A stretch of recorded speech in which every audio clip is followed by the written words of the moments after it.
아멘.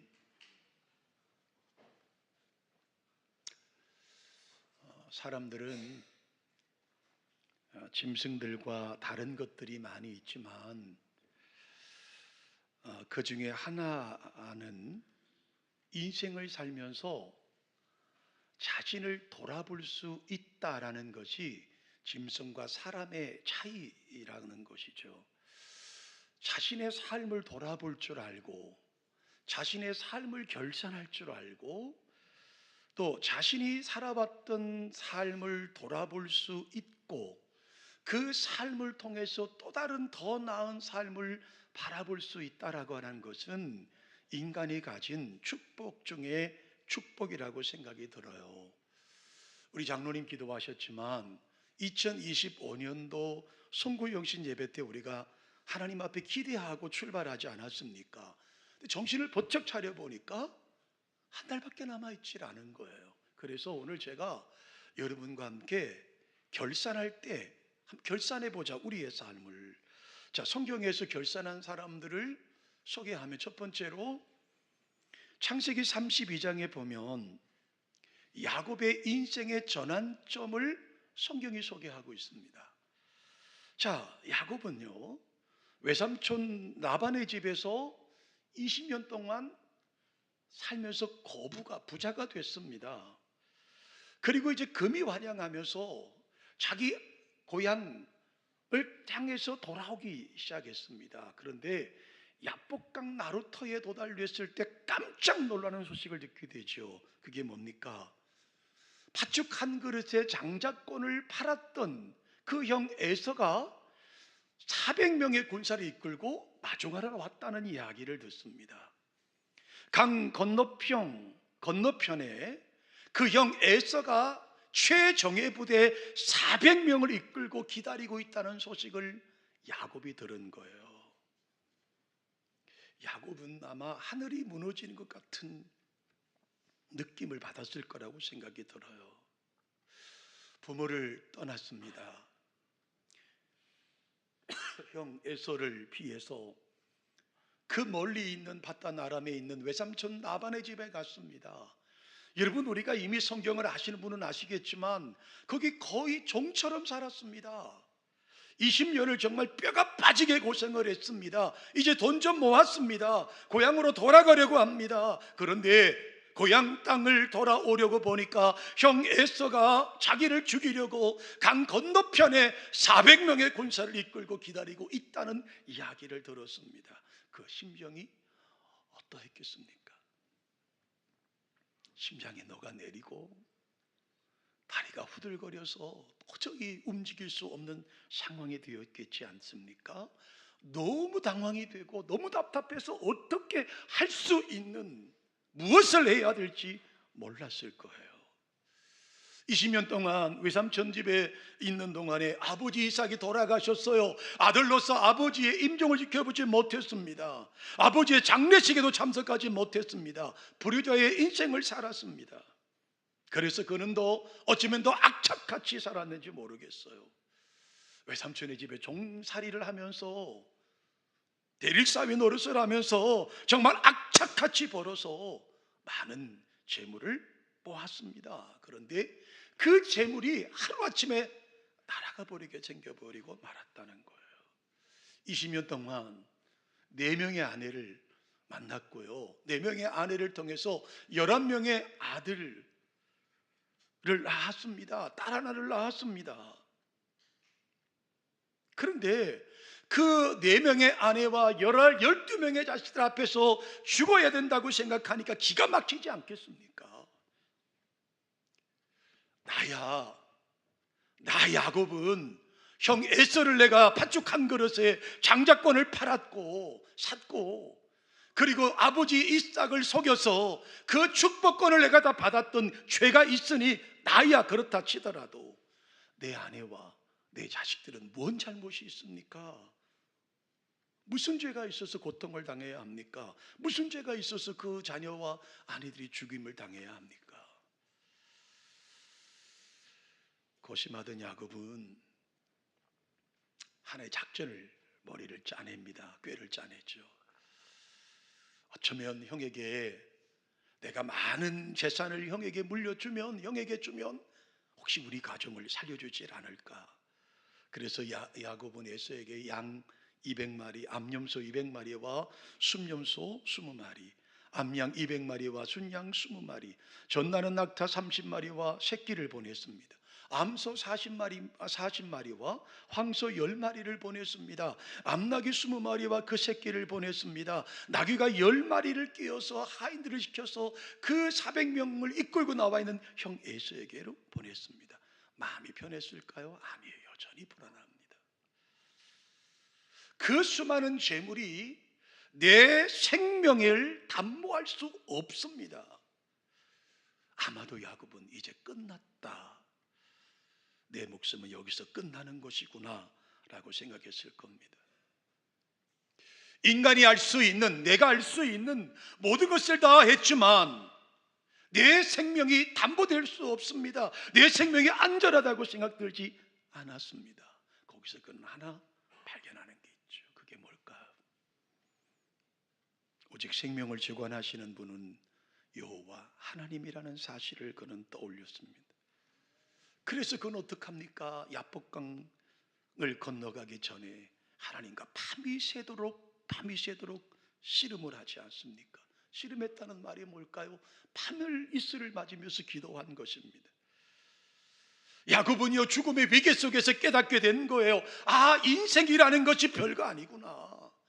내가 그렇게 뼈가 빠지게 고생해서 20년 동안 모았던 그 모든 것들이 한순간에 날아갈 수 있는 것이구나. 인생이 이렇게 끝나는 것이구나. 그래서 야곱은 자신이 할 수 있는 것이 더 이상 내가 할 수 있는 것이 없구나. 그리고 그 할 수 있는 것이 뭐예요? 하나님 앞에 엎드린 것입니다. 하나님, 나를 제발 긍휼히 해달라고, 하나님 나를 제발 축복해달라고.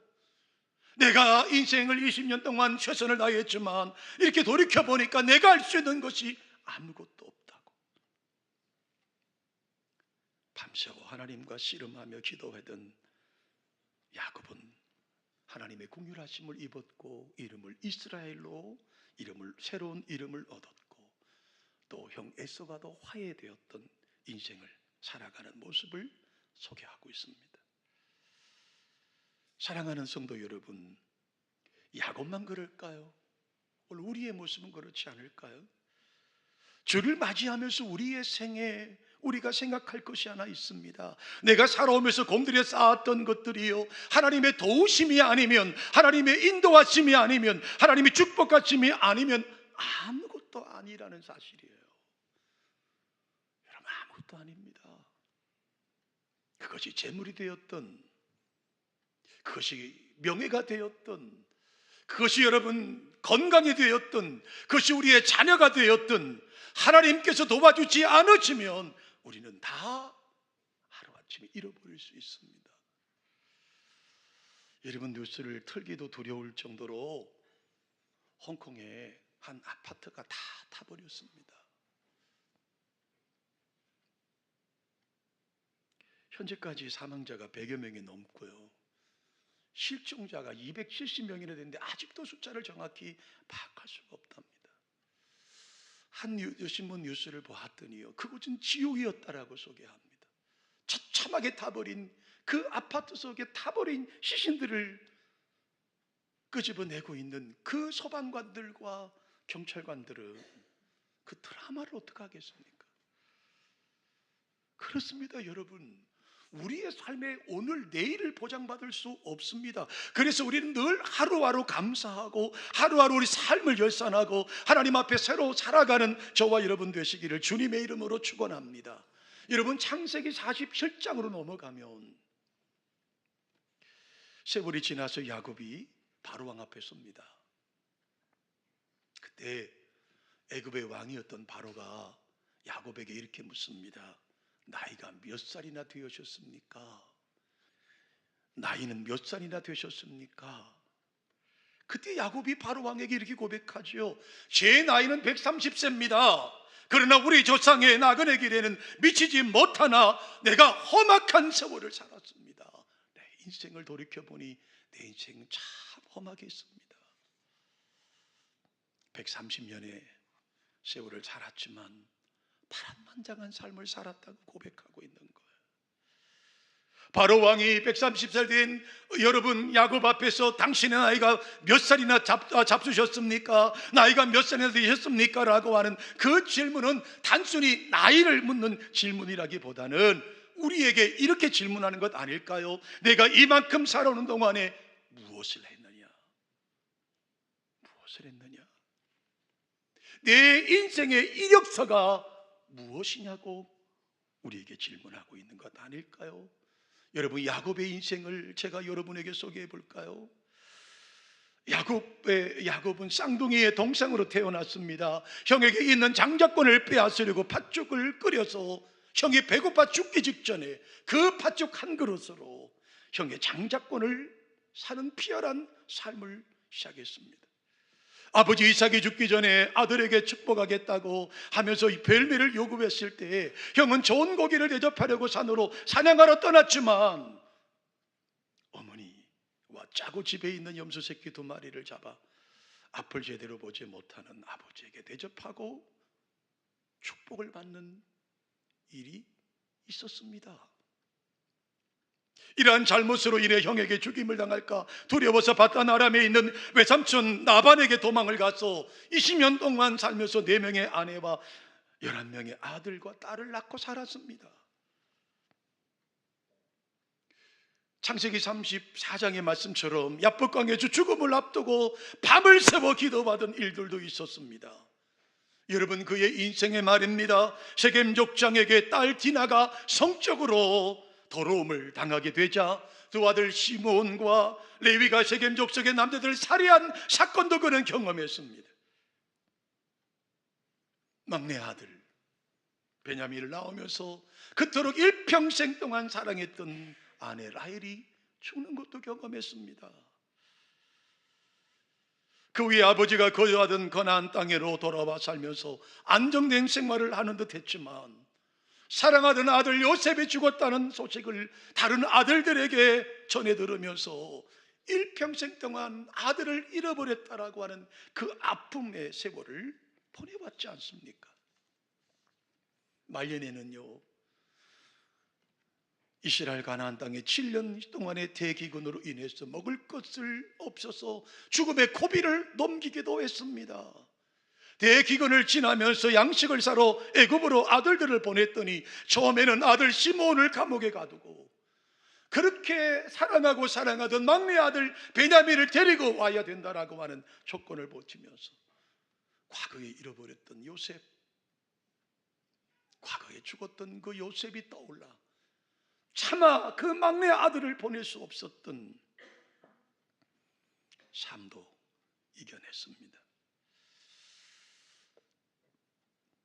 그러다가 야곱은 죽었다던 요셉이 살아있었고 애굽의 총리가 되어서 온 가족을 애굽으로 내려와 살라고 했을 때에 놀라우신 하나님의 은혜와 섭리를 생각하며 아마 감격하지 않았을까요? 야곱이 자신의 인생 140년을 돌이켜보았더니 단 하루도 하나님의 도우심이 없이 살아갈 수가 없었던 세월이었음을 그는 고백할 수밖에 없는 것이죠. 그래서 그는 비록 얻어먹으러 온 주제였지만 바로왕을 만날 때마다 그는 그를 축복하고 바로왕과 만나고 헤어질 때 그를 다시 축복할 수 있었던 것이죠. 이 말은 무슨 말일까요? 왕이요, 당신도 하나님의 도우심이 없이 살 수 없는 존재라는 사실을 말했을 것 아닐까요? 동일하게 하나님은 오늘 저와 여러분에게 물으십니다. 내 나이가 얼마나 되셨습니까? 내 인생의 이력서는 무엇이라고 기록하고 계십니까? 라고 질문하는 거예요. 두 번째로요, 마태복음 25장에 우리가 너무나 잘 아시는 달란트 비유가 소개되고 있습니다. 달란트 비유의 내용은 너무 아시죠? 한 주인이 있습니다. 그리고 자기 집에 있던 하인들에게 그의 능력에 맞춰서, 능력에 따라서 한 사람의 5달란트를 남기고 한 사람은 2달란트를 맡기고 한 사람의 1달란트를 맡겼습니다. 그리고 내가 돌아와서 다시 계산하자라고 이야기를 하죠. 그리고 때가 되었습니다. 결산해 보자고 합니다. 그때 여러분 5달란트 받은 자와 2달란트 받은 자도 얼마나 신났을까요? 여러분 주인이 오기만을 얼마나 기대했을까요? 왜요? 나에게 받았던 2달란트와 5달란트를 가지고 다시 5달란트를 남겼고 2달란트를 남겼습니다. 주인이 드디어 오는 것이 기다려졌을 겁니다. 왜요? 자랑하고 싶지 않습니까?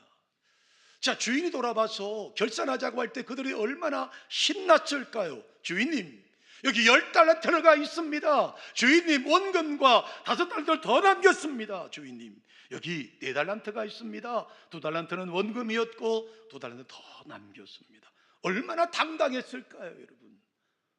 얼마나 여러분 목소리에 힘이 있었을까요? 얼마나 행복했을까요?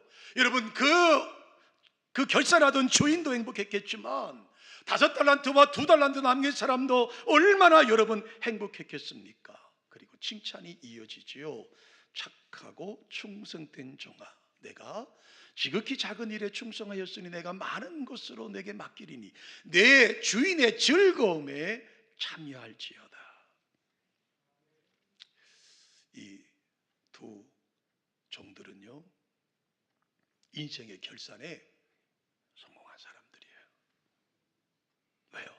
남는 장사를 했어요. 주인에게 기쁨과 즐거움을 이 종들은 드렸습니다. 우리의 결산의 날도 우리의 주인 되신 하나님 앞에 이것을 드릴 수 있는 영광이 있기를 주님의 이름으로 축원합니다. 자, 그러면 이렇게 2달란트와 5달란트 받은 이 종들은 어떻게 주인을 기쁘게 할 수 있었느냐를 또 찾아볼 수 있지 않습니까? 첫 번째, 그들은 주인의 부르심에 즉각적으로 순종했다라고 하는 겁니다. 그들은 주인이 준 기회를 놓치지 않았습니다. 성경에 보면 이들은 바로 갔다고 말합니다. 바로 갔다, 즉각적으로 갔다는 말하는 거예요. 주인이 달란트를 맡기자마자 그 즉시로 주인이 기뻐하시는 또 달란트를 남기기 위하여 즉시로 갔다고 성경은 말씀하고 있어요. 두 번째로요, 그들은 부지런했습니다. 장사에 남겼다는 것은 부지런하게 일했다는 것 아니겠습니까? 여러분, 장사하는 분들도 우리 교회 교우들 중에 계시지만 여러분, 이분들의 수고는 얼마나 수고하는지 몰라요. 여러분, 해가 뜨기 전에 가서 장을 봅니다. 해가 뜨기 전에 가서 장에 나가서 물건을 사오잖아요. 남들이 일어나기 전에 물건을 다 준비해 세팅해 놓습니다. 그리고 가게 문을 열어놓는 거예요. 손님들이 찾아오면 반갑게 나가서 인사를 하고 물건을 팔기 시작합니다. 언제까지요? 해가 지고 나서도 한참 후에까지요. 그런데 그들의 가장 중요한 게 뭔지 아시죠? 물건이 나쁘면 팔리지 않습니다. 여러분, 잠언 10장 4절의 말씀에 보면 손을 게을리 놀리는 자는 가난하게 되고 손이 부지런한 자는 부하게 되느니라는 말씀이 있습니다. 잠언서 6장 9절로 11절 말씀을 보여주실까요? 게으른 자여, 내가 어느 때까지 눕겠느냐? 내가 어느 때에 잠이 깨어 일어나겠느냐? 좀 더 자자, 좀 더 졸자, 손으로 모으고 좀 더 눕자 하면 내 빈궁이 강도같이 오며 내 궁핍이 군사같이 이르리라. 주님의 일에 부지런하시기를 주님의 이름으로 축원합니다. 우리 옆에 분들에게 이렇게 고백할까요? 주님의 일에 부지런합시다. 다시 한번요. 주님의 일에 부지런합시다. 아멘. 아멘이시죠? 그래야 되는 거예요. 부지런했다고 말씀하는 겁니다. 자, 1달란트 가진 자가 주인에게 왔습니다. 그런데 뜻밖의 소식을 듣죠. 뜻밖의 소식을 들어요. 아마 감정이입을 해보면 1달란트 받은 사람이 저였다면 얼마나 불안했을까요? 앞에 2사람은 5달란트를 다 남겼고 2달란트 남겼는데 나는 그래도 손해보지 않고 1달란트라도 가지고 왔으니 주인이 아마도 나를 책망하진 않을 거야. 그런데요, 그가 들은 이야기는 뭐예요? 악하고 게으른 종이라는 소리를 들어요. 그리고 이렇게 말하죠. 그가 가지고 있는 1달란트를 빼앗아 10달란트 가진 자에게 주라. 있는 것도 빼앗아서 많이 가지고 있는 10달란트 받은 자에게 주라고 말씀합니다. 그러면서 마지막 들었던 가장 무서운 이야기가 뭐예요? 바깥 어두운 데로 내쫓으라. 그러면 그가 거기서 슬피 울며 이를 갈미 있을 것이라고 말씀합니다. 무서운 말씀이죠. 하나님의 일에 게으르거나 나태했다라고 하는 일들이 있었다면 주님으로부터, 마지막 주인으로부터 우리는 쫓겨나서 그 어두운 곳에 가서 슬피 울며 이를 갈게 될 것이라고 성경은 말하고 있는 거예요. 여러분, 주님 앞에 부지런하게 사실 수 있는 저와 여러분 되시기를 주님의 이름으로 축원합니다. 마지막 세 번째로요, 바울의 결산을 보십시오. 저는 최근에 한 달 사이에 바울의 설교를 여러 번 했습니다. 디모데후서를 여러분과 함께 나눴습니다. 왜냐하면 디모데후서는요, 바울의 그 마지막 서신입니다. 바울의 마지막 서신이 디모데후서예요. 그 디모데후서 4장은 바울 선생, 사도 바울이 이 땅에 살아가면서 마지막 남긴 유언과도 같은 책입니다. 자, 그런데 왜 바울은 디모데후서 4장 6절 오늘 본문의 말씀처럼 이렇게 말하죠. 다 같이 한번 본문을 읽어보실까요?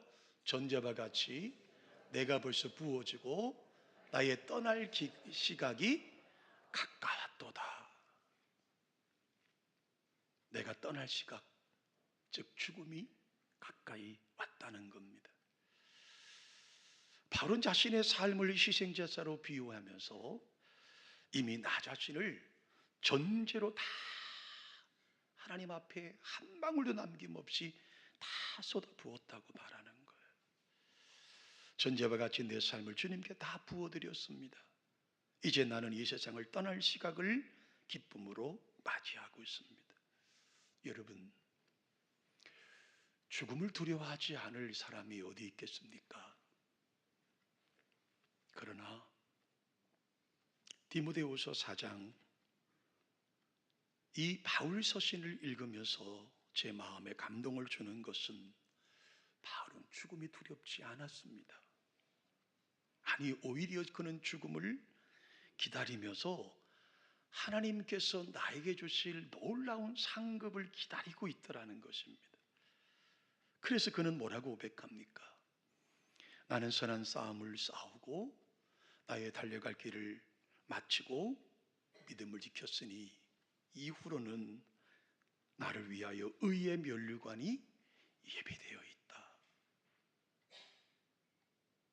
여러분, 누가 이 고백을 할 수 있겠습니까?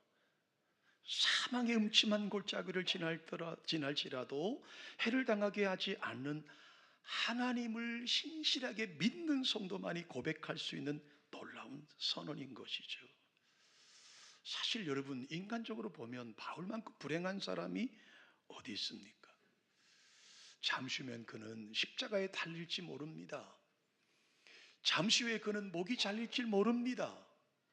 잠시 후에 그는 장작더미 위에 서서 화형당할지 모릅니다. 자기가 스데반 집사님을 죽일 때 돌로 쳐 죽였던 것처럼 어쩌면 돌에 맞아 죽을지도 모릅니다. 그게 그의 앞에 있는 거예요. 십자가에 달려 죽을지, 목이 잘려 참수형을 당할지, 장작불에 타 죽을지, 돌에 맞아 죽을지 모르는 그 상황 속에서 어떻게 죽임을 그가 받아들일 수 있겠느냐는 거예요. 여러분, 하나님을 위하여 가정도 포기했습니다. 결혼도 하지 않았습니다. 그토록 죽도록 매를 맞으면서도, 태장을 맞으면서도 복음을 전하는 것을 멈추지 않았습니다. 그런데 그렇게 충성한 바울에게 돌아온 축복이 뭘까요? 장수하는 복도 아니고요, 부유한 것도 아니고요, 세상의 명예를 얻은 것도 아니에요, 사람들이 존경받는 것도 아니에요. 여러분, 비참하게 죽는 거예요. 비참하게. 그리고 결과로 이제 그는 목이 잘려 죽임을 당하지 않습니까? 그런데 바울은 그 죽음 앞에서 죽이는 사람들이 보지 못했던 또 다른 것을 본 거예요. 그건 뭘까요? 죽음 뒤에 있을 하나님 앞에 섰을 때 그 주님이 준비해 놓으신 면류관이 그의 눈에 보인 거예요. 여러분, 우리의 인생도 그래야 되지 않겠어요? 제가 목사로서 정말 조심스러운 간증을 하나 합니다. 지난 주간에 우리 교회에 세 분이 하나님 나라로 가셨습니다. 그 중에 한 분은 우리 교회 권사님의 시어머니 권사님이셨고요. 이미 제가 만나기 전부터 이미 예수님을 영접하신 분이었고요. 또 한 분은 절에서 극락에 가는 번호까지 부여받으셨던 할머니 한 분이 지난주에 하나님의 부름을 받으셨습니다. 제가 주일날 밤에 아내와 문상을 갔다 왔는데요. 그리고 또 한 분이 우리 교회 집사님의 어머니셨어요. 이분은 이미 몸에 암이 전이가 되어서 병원에서 저를 만나고 예수님을 영접하셨어요. 그리고 2주에 한 번씩 예배를 병원에서 드리다가 하나님의 부름을 받았죠. 물론 어떤 죽음 앞에서 사연이 없는 분들이 어디 있겠습니까? 우리 교회가 감사하게도 우리 교회를 통해서, 저를 통해서 예수님 만나고 돌아가신 분들이 우리 교회에 참 많이 계십니다. 사실 여러분, 지난주 토요일 날은 저는 너무나 피곤했던 날입니다. 아침 10시부터 울산에서 연합집회에 설교가 준비되어 있었습니다. 오후 2시에, 오후 4시에 계속적으로 노예 행사가 있어서 파김치가 되었습니다. 제가 장례를 집전하는 분에게 부탁을 했습니다. 이 성도님은 제가 마지막 관을 덮기 전에 얼굴 한번 더 뵀으면 좋겠고, 제가 마지막 축복 기도를 했으면 좋겠고, 그리고 제가 보는 데서 관을 닫았으면 좋겠다. 그리고 최선을 다해서 행사를 끝내고 정말 불이 나게 돌아왔죠. 그리고 관에 누워 계신 꽃으로 단장된 시신을 앞에 두고 기도를 했습니다.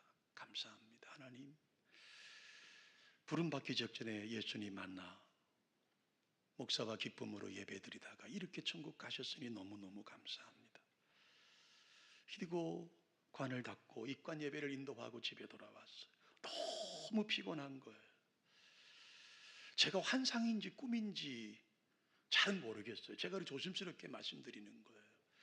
그 성도님이 저를 찾아오셨어요. 환한 한복을 입으시고 저에게 3번을 인사를 하셨어요. 목사님 고마워요. 감사해요. 사실 제 아내에게도 말 못했는데요. 그게 순간적으로 지나가고 잠이 깼습니다.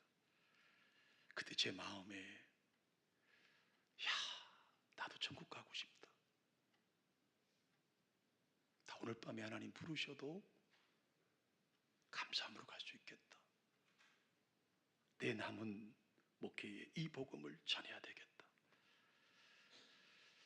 여러분, 우리 뒤에 계신 나의 주인인 되신 하나님께서 면류관을 준비해 기다리신다. 죽음이 두렵겠습니까? 십자가에 달리는 게 두려웠겠습니까? 물론 인간적인 고통은 있었겠죠. 그러나 바울은 그것을 본 거예요. 그래서 그는 자신 있게 고백할 수 있는 거예요. 나는 죽음이 두렵지 않습니다. 나는 죽음이 무섭지 않습니다. 왜냐하면 하나님께서 나에게 주시려고 의의 면류관을 준비해 놓으셨고, 나는 하나님 앞에 영화로운 사람이 될 것이라고 그는 고백하고 있는 거예요. 사랑하는 성도 여러분, 이처럼 바울의 죽음 앞에 담대하고 의의 면류관을 바라보시려면 반드시 선한 싸움을 싸우셔야 합니다. 달려갈 길을 맞추셔야 합니다. 포기하지 마십시오. 그리고 믿음을 끝까지 사수하실 수 있는 저와 여러분 되시기를 주님의 이름으로 축원합니다. 여러분, 화면 보시면서 마지막 성경 구절 하나 우리 같은 목소리로 읽으시면서 말씀을 정리할까요? 본문 띄워주실까요? 에베소서 6장 14절로 18절 다 같이 읽습니다. 서서 진리로 너희 허리띠를 띠고 의의 호심경을 붙이고 평안의 복음이 준비한 것으로 신을 신고 모든 것 위에 믿음의 방패를 가지고 이로써 능히 약한 자의 모든 불화살을 소멸하고 구원의 투구와 성령의 검고 하나님의 말씀을 가지고 모든 기도와 간구를 하되 항상 성령 안에서 기도하고 이를 위하여 깨어 구하기를 항상 심쓰라. 할렐루야. 이 마지막 고백이 우리의 고백이 되셔서 하나님이 부르시는 그날 죽음이 고통이 아니요, 죽음이 여러분 재난이 아니고 죽음이 끝이 아니라 다시 우리를 위하여 준비된 의의 면류관을 바라볼 수 있는 저와 여러분 되시기를 주님의 이름으로 축원합니다. 하나님, 우리의